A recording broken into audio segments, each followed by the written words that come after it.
Hello everyone, எல்லாரும் எப்படி இருக்கீங்க? இன்னைக்கு ஸ்பெஷல் டேவை எல்லாரும் ஹாப்பியாக செலிப்ரேட் பண்ணுங்க. Merry Christmas to you all. லேவரி ரெசிபி பார்த்துடலாமா? அதுக்கு 2 கப் அரிசி மாவை இடியப்பம் புளியிற பதத்துக்கு பிணைஞ்சு எடுத்துக்கலாம். அடுத்து ஒரு மிக்சர் ஜாரில் முழு தேங்காவையும் கீரி சேர்த்து 2 ஏலக்காய் சேர்த்து தேங்காய் பூவை அரைச்சி எடுத்துக்கலாம். இந்த தேங்காய் பூவை இப்போ 2ஆக பிரிச்சுக்கலாம். இப்போ ஒரு பாத்திரத்தில் 1 கப் வெல்லம் சேர்த்து கொஞ்சமாக தண்ணி சேர்த்து கரைஞ்சதும் நம்ம எடுத்து வச்ச தேங்காய் பூவையும் இதோட சேர்த்து நல்லா இறுக பெரட்டி எடுத்துடலாம். இன்னொரு பவுலில் தேங்காய் பூ எடுத்து வச்சுருந்தோம்ல, அதில் வெறும் சுகர் மட்டும் சேர்த்து பெரட்டி வச்சிடலாம்.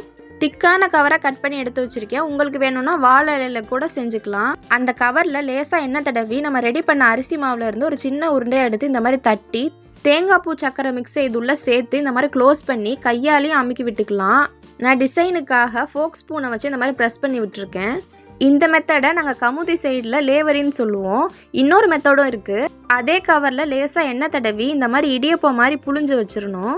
அதில் நம்ம ரெடி பண்ண வெல்லம் தேங்காய் பூ மிக்ஸை சேர்த்து ரோல் பண்ணி விட்டுறணும். இதை ஸ்ரீலங்கன் ஸ்பெஷல் லெவேரியான்னு சொல்கிறாங்க.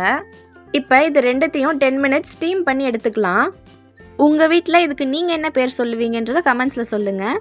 அவ்வளோதாங்க, நல்லா ஆவி பறக்க லேவரி ரெடி.